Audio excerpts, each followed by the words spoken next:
like a long way up here. Thank you, Victoria, and thank you to Lighter Footprints for hosting this evening. It's just so important, and it's a real honour for me to be here. I think, as has been made very clear tonight, without fast and deep emissions cuts, we are racing towards a world where vast areas of the globe become uninhabitable, where we see widespread ecological and biological systems collapse, where we possibly trigger one or more irreversible tipping points that set in a train of runaway global heating beyond our control. In the face of this advice, any government, in making good on its core duty to provide for the security, the well-being and the prosperity of its people, would be scrambling to do all that it could to avert that disaster.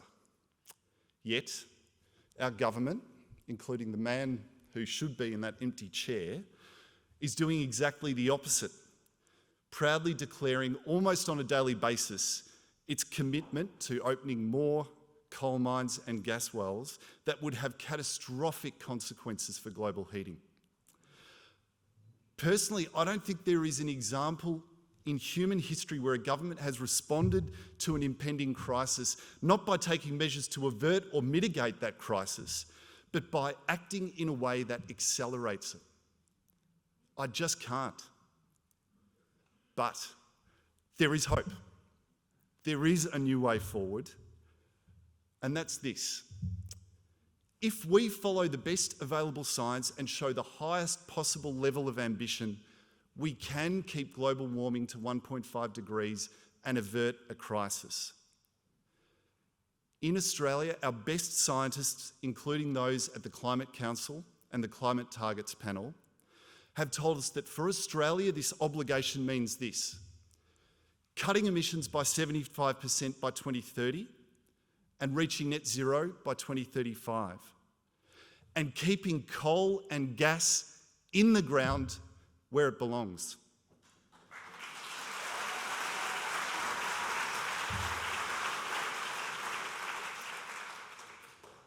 And this scientific process is exactly what the Greens are promising. If you put us in the balance of power, we'll put a moratorium on all new coal and gas projects the day after the election.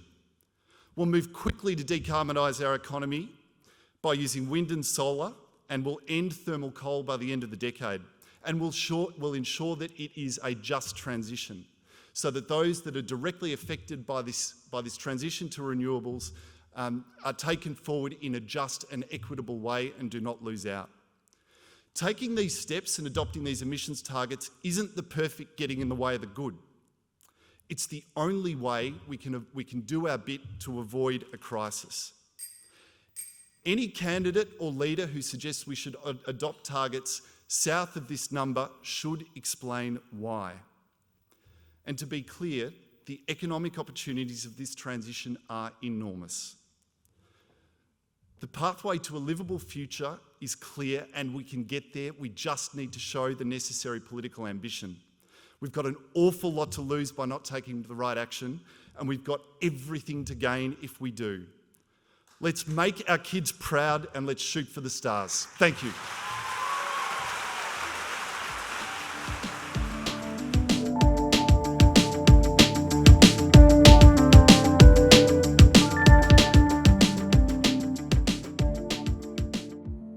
Authorised by Lighter Footprints Incorporated, Q, Victoria.